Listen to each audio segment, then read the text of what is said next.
டெம்பானா hope இந்த பேரை வச்சது என்னுடைய பாட்டி தான் அப்படின்னு பவுமா சொன்னதுல இருந்தே அந்த ஹோப்பை கைவிடாம இன்னைக்கு 27 வருடங்கள் கழிச்சு சவுத் ஆப்பிரிக்கா ஐசிசி கோப்பையை வென்றிருக்காங்க கேப்டன் பவுமாவுடைய லீடர்ஷிப்ல. அந்த விக்டரி பத்தி எல்லாருமே பேசுறோம். ஆனா பவுமாவுடைய ஜேர்னிக்கு பின்னாடி இருக்கிற criticism, memes, trolls, especially body shaming, அவருடைய உயரத்துக்காக இதெல்லாமே ரொம்ப ரொம்ப அதிகமா அவர் ஃபேஸ் பண்ணியிருக்காரு. அண்ட் கோட்டால தானே என் டீமுக்குள்ள வந்து அப்படின்ற விமர்சனம் இது வர காரணம் சவுத் ஆப்பிரிக்கால ஸ்போர்ட்ஸ் பாலிசி அப்டேட் பண்றாங்க. அதுல பிளாக் ஆப்பிரிக்கன்ஸ் உடைய இன்க்ளூஷன் ஸ்போர்ட்ஸ்ல அதிகமா இருக்கணும் அப்படின்னு ஒரு சட்டம் கொண்டு வராங்க. அது வந்ததுல இருந்து டீமுக்குள்ள நீ இதனால தானே வந்த அப்படின்ற விமர்சனம் அவர் மேல நிறைய வைக்கப்படுது. எஸ்பெஷலி கேப்டன் ஆனதுக்கு அப்புறமா அது ரொம்பவே தீவிரம் அடையுது. பட் இது எதையுமே காதுல வாங்காம டீமுக்குள்ள நல்ல என்விரான்மெண்ட் அவர் பில்ட் பண்றாரு, நிறைய வெற்றிகளை தேடி தராரு. எஸ்பெஷலி ஸ்போர்ட்ஸுக்கு வெளியே நிறைய நல்ல விஷயங்கள் அவர் பண்றாரு, நிறைய பேரை படிக்க வைக்கிறாரு பவுமா ஃபவுண்டேஷன் மூலியமா.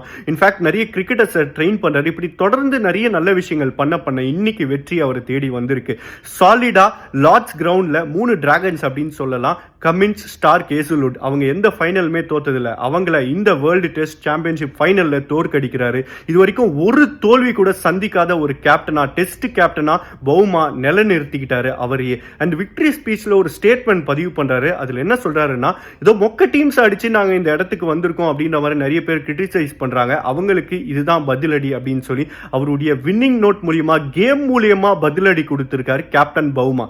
இதை விட ஒரு இன்ஸ்பைரிங் ஸ்டோரி என்ன வேணும் சொல்லுங்க.